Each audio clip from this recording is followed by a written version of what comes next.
बच्चों, आज हम पढ़ेंगे उदारवादियों की 1848 की क्रांति का क्या अर्थ लगाया जाता है।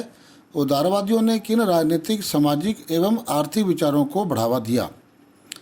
तो इस वीडियो को शुरू करने से पहले यदि आपने मेरा ये चैनल सब्सक्राइबर नहीं किया तो उसको सब्सक्राइब करें, लाइक करें, शेयर करें और बेल आइकन बटन को दबाना ना भूलें। तो शुरू करते हैं वीडियो। उदारवादियों की 1848 की क्रांति का अर्थ।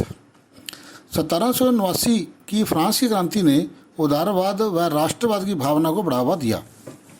1848 में जब यूरोपीय देशों में गरीबी, भूखमरी व बेरोजगारी से ग्रस्त किसान मजदूर विद्रोह कर रहे थे, तब मध्यम वर्ग के लोग भी एक क्रांति कर रहे थे। फरवरी 1848 की इस क्रांति से राजा को गद्दी छोड़नी पड़ी।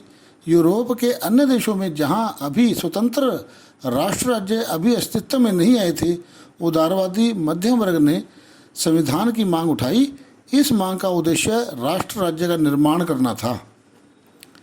इस मांग को उन्होंने राष्ट्रीय एकीकरण की मांग से जोड़ दिया। इस प्रकार उदारवादियों की 1848 की क्रांति राष्ट्र राज्यों के निर्माण का आधार बनी। अब आता है उदारवादियों ने निम्न राजनीतिक, सामाजिक व आर्थिक विचारों को बढ़ावा दिया। तो सबसे पहले क भाग राजनीतिक विचार। उदारवादी ऐसी सरकार चाहते थे जो सभी की सहमति से बनी हो। पहला पॉइंट क्या कहा कि जो उदारवादी लोग थे वो ऐसी सरकार चाहते थे जो सभी की सहमति से बनी हो। दूसरा, वे निरंकुश राजतंत्र व पादरी वर्ग के विशेषाधिकारों के विरोधी थे, क्योंकि हम जानते हैं कि जो राजा था वो निरंकुश था और पादरी वर्ग को विशेष अधिकार मिले हुए थे। ये जो उदारवादी लोग थे ये निरंकुश राजतंत्र और पादरी वर्ग के विशेषाधिकारों के विरोधी थे।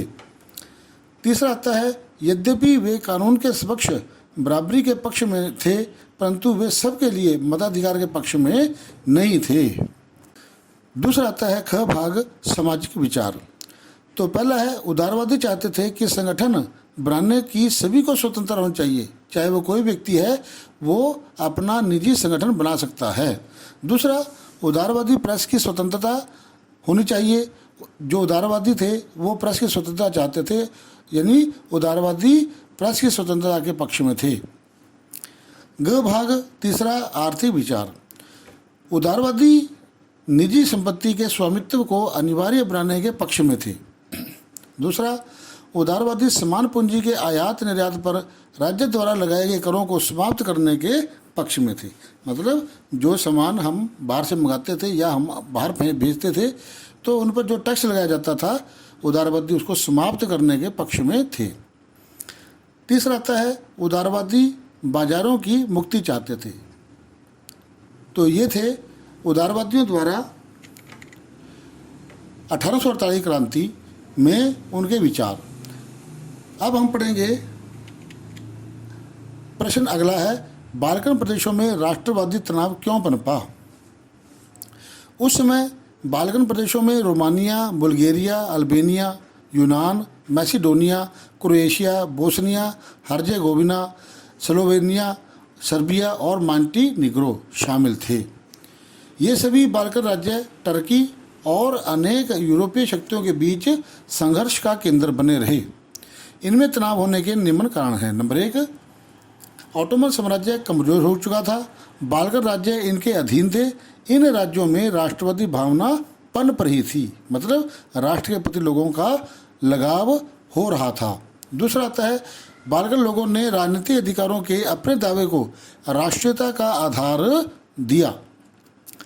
तीसरा आता है, वे इस बात पर जोर देते थे कि हम स्वतंत्र थे, परंतु जो विदेशी शक्तियां थी उन्होंने हमें परतंत्र कर लिया, अपने अधीन कर लिया, इसलिए हमें उनसे स्वतंत्रता मिलनी चाहिए। चौथा पॉइंट आता है, बाल्कन राज्य एक दूसरे से ईर्ष्या करते थे। वे अपने अधीन अधिक प्रदेशों को रखने के जुगाड़ में लगे रहते थे, मतलब वे अपने जो प्रदेश थे उनको बढ़ाना चाहते थे, विस्तार करना चाहते थे। और पांचवा आता है, बाल्कन राज्यों में बहुत प्रतिस्पर्धा थी। जर्मनी, ऑस्ट्रिया, हंगरी आदि शक्तियां बाल्कन राज्यों पर अपनी पकड़ बनाना चाहती थी।